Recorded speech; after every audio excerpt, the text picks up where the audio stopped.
इस वचन को जब आप सुन रहे हैं, मैं ये चाहता हूं कि हमें पूरा इसका सिनेरियो मालूम हो कि ये कहां से शुरू हुआ, क्यों हुआ, आज उसकी महत्वता क्या है। क्या ये एक सिंपल रीति रिवाज है जो मुझे करना है क्योंकि आज से कुछ साल पहले ऐसा हुआ था, या मुझे ये क्यों करना है। आज इसका मतलब क्या है जो आप अपने हाथों में खजूरों की डालियों को लेके आए हैं। लूका 19 उसकी 28 से लेके 44 आयत तक हम पढ़ेंगे। जीसस क्राइस्ट के जन्म के 500 के करीब साल पहले एक भविष्यवाणी हुई थी जकरिया 9 उसकी 9 आयत में। वो भविष्यवाणी थी, उसको हम स्क्रीन के ऊपर पढ़ेंगे। हे सिय्योन, बहुत ही मगन हो, हे यरूशलेम जय जयकार कर, क्योंकि तेरा राजा तेरे पास आएगा। वह धर्मी और उद्धार पाया हुआ है, वह दीन है और वह गधे पर वरन गधी के बच्चे पर चढ़ा हुआ आएगा। ये एक प्रोफेसी थी परमेश्वर के लिए। यीशु मसीह के जन्म के 500 साल पहले एक भविष्यवाणी हुई थी और कहा गया था कि तेरा राजा तेरे पास जब आएगा वो गधे के बच्चे के ऊपर चढ़ा हुआ आएगा। हे सिय्योन, बहुत ही मगन हो। आपको मैं इसकी हिस्ट्री बता देता हूं कि परमेश्वर ने जब अपनी कौम को चुना था, परमेश्वर ये चाहता था कि मेरी कौम मेरे वचनों के अनुसार चले और ये जो हुक्म मैं उसे देता हूं ये उसको माने, और मैं अपनी कौम का राजा हूंगा और मैं अपनी कौम का अगुवा हूंगा। उसने मूसा को अपनी कौम को लीड करने के लिए ठहराया और कहा, ये सारे देश, कनानी देश, कनान के देश मैं तुम्हें दूंगा और यहां दूध और शहद की नदियां बहती हैं। तो परमेश्वर ने मूसा को भेजा, जिसने मिस्र में जाके इजराइलियों को बड़े बड़े चमत्कार करके छुड़ाया। फिर उसके बाद वो लोग चलते गए और मूसा की परीक्षा करते रहे और परमेश्वर की परीक्षा करते रहे, व्यभिचार करते रहे, बहुत चीजें करते रहे और फिर वो मरते रहे और अंत में जाकर वो उन देशों में पहुंचे। उन देशों में जब वो पहुंचे तो उन देशों की रीति के अनुसार चलने लगे, क्योंकि परमेश्वर ने कहा था जब तुम कनान पर कब्जा कर लेना तो किसी को भी उनको रखना मत, सब नाश कर देना। लेकिन बाइबल कहती है उन्होंने परमेश्वर के वचनों को तोड़ा और अपने घर में नौकरी करने के लिए, अपने खेतों में नौकरी करने के लिए उन्होंने कुछ लोगों को रखा, और वो लोग जो दूसरे धर्मों को मानते थे वो बीच में रहे। और इजराइल के लोग भी, जब मूसा की पीढ़ी के सब लोग मर मिटे तो वो भी उन लोगों को पूजने लगे जिनको वो पूजते थे, और परमेश्वर ने उनको शत्रुओं के अधीन कर दिया। जब वो शत्रुओं के अधीन होते थे तब न्यायी लोग उठते थे। सैमसन एक न्यायी था, गिदोन एक न्यायी था। तो इस तरह के न्यायी लोग उठते थे और उनकी अगुवाई करते थे। जब न्यायी मर जाता था, इजरायली फिर पाप करने लगते थे, व्यभिचार करने लगते थे, अलग अलग तरह की पूजा करने लगते थे, और परमेश्वर फिर नाराज होता था और उनको शत्रुओं के वश में कर देता था। फिर उन्होंने परमेश्वर से राजा मांगा और परमेश्वर उससे भी नाराज हुए, और प्रभु ने फिर उनको राजा दिया, शाऊल, और फिर उसके बाद दाऊद, जो परमेश्वर की मर्जी के अनुसार चला। लेकिन परमेश्वर उनसे नाराज था क्योंकि परमेश्वर खुद उनका राजा था। इसलिए परमेश्वर ने शमूएल से कहा, उन्होंने राजा मांगकर मुझे तुच्छ समझा है, मुझे निकम्मा समझा है, इसलिए तू उनको राजा दे दे, क्योंकि वो अन्य जातियों के अनुसार चलना चाहते हैं। पर उनको ये बता दे कि वो राजा उनके बच्चों से क्या क्या करवाएगा, वो उनकी जमीनों का टैक्स लेगा, वो सब कुछ उनके साथ करेगा। वो कहते हमें मंजूर है। और तब राजाओं का युग शुरू हुआ। तब पहला राजा शाऊल हुआ, उसके बाद दाऊद हुआ, उसके बाद सुलेमान, उसके बाद राजा लोग बदलते गए। और वचन कहता है राजा लोग परमेश्वर के वचनों की खिलाफत करने लगे और परमेश्वर के वचनों के खिलाफ चलने लगे, तो परमेश्वर ने फिर उनके शत्रुओं को भेजा और वो उन पे कब्जा करने लगे। और फिर राजा जब तौबा करता था, परमेश्वर फिर से उनको ताकत देता था, फिर से वो शत्रुओं से छुड़ाए जाते थे और छुटकारा पाते थे। और ये चलता रहा। वो परमेश्वर के खिलाफ चलते रहे, परमेश्वर उनको माफ करता रहा, कुछ तौबा करते रहे, परमेश्वर फिर उनको रिस्टोर करता रहा।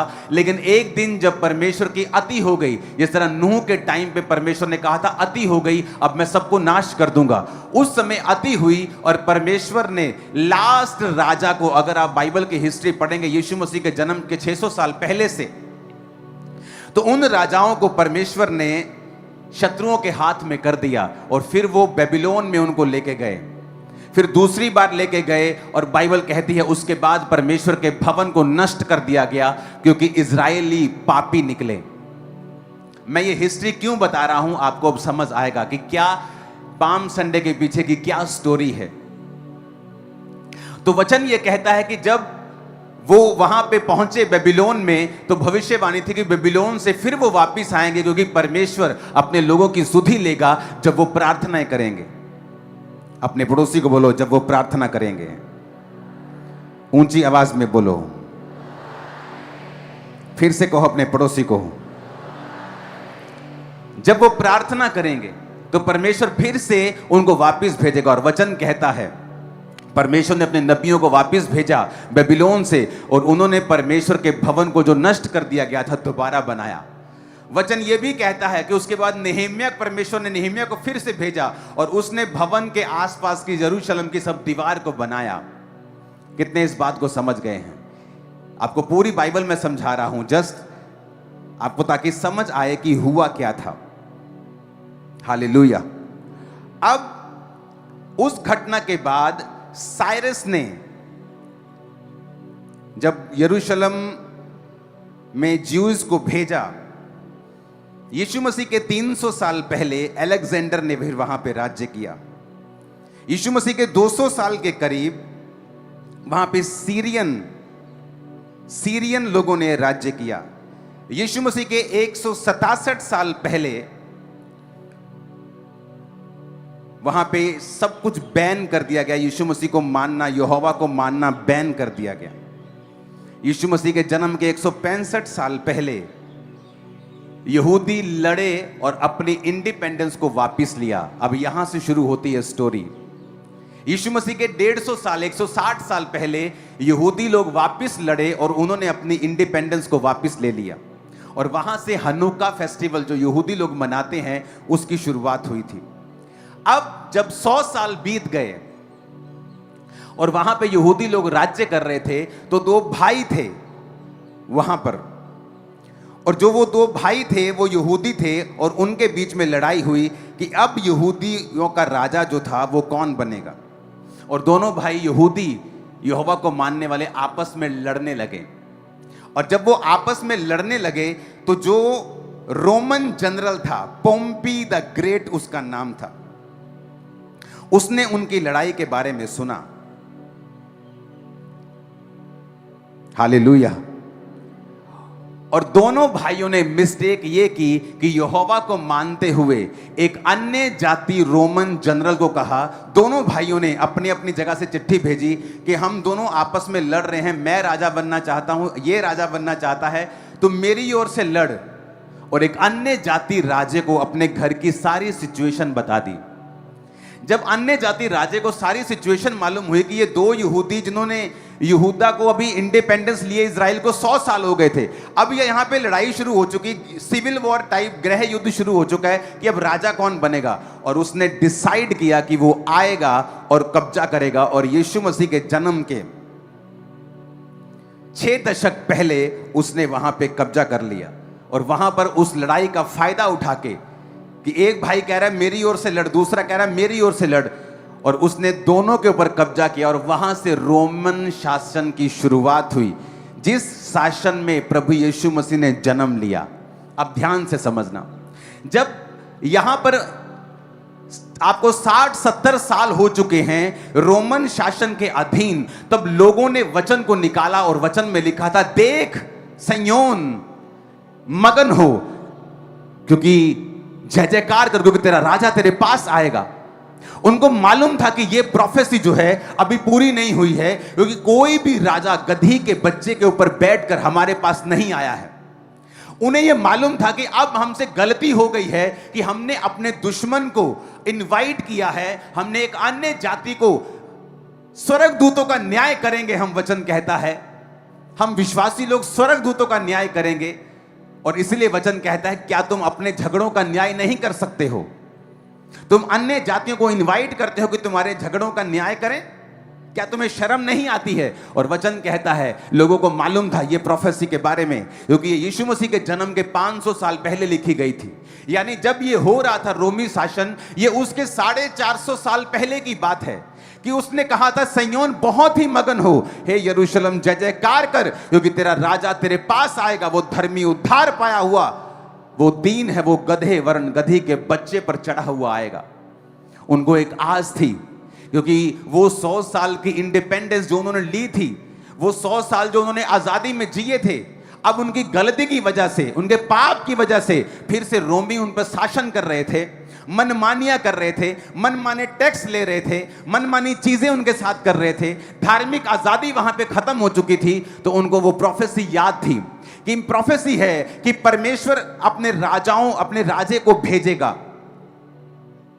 और इसीलिए जब प्रभु यीशु मसीह, लूका को पढ़ेंगे अब 28 आयत से, लूका 19:28 कहता है ये कहकर वह यरूशलेम की ओर उनके आगे आगे चला। थोड़ा जल्दी जल्दी आगे आगे करना प्लीज टीम। जब वह जैतून नामक पहाड़ पर बैतफगे और बेतनिया के पास पहुंचा तो उसने अपने चेलों में से 2 को ये कह के भेजा, ऊंची आवाज में कहो हालेलुया।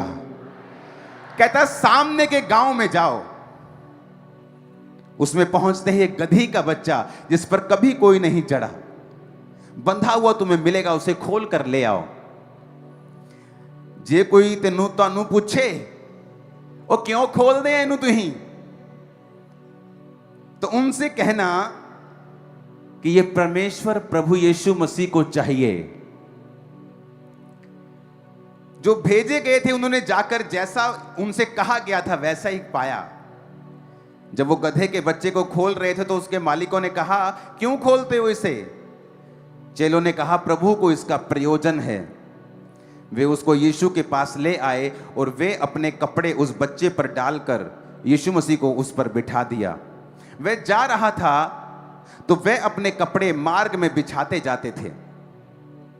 निकट आते हुए जब वह जैतून पहाड़ की ढलान पर पहुंचा तो चेलों की सारी मंडली उन सामर्थ के कामों के कारण जो उन्होंने देखे थे आनंदित होकर बड़े शब्द से परमेश्वर की स्तुति करने लगे। धन्य है वो राजा जो प्रभु के नाम से आता है, स्वर्ग में शांति और आकाश मंडल में महिमा हो। तब भीड़ में से कुछ फरीसी कहने लगे हे गुरु अपने चेलों को डांट। उसने कहा मैं तुमसे कहता हूं यदि वो चुप रहे तो पत्थर चिल्ला उठेंगे। जब वह निकट आया तो उस नगर को देखकर उस पर रोया और कहा क्या ही भला होता तू ही इसी दिन कुशल की बातें जानता, परंतु अब वो तेरी बातों आंखों से छिप गई हैं।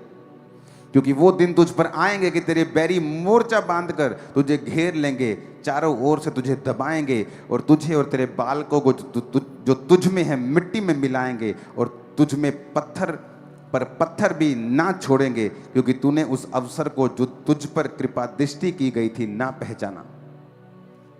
अब यहां पर प्रभु यीशु मसीह ने कहा जाओ और सामने के गांव में जाओ और वहां पे तुम चौक में जाओगे तो गधी का बच्चा है तुम्हें बंधा हुआ मिलेगा।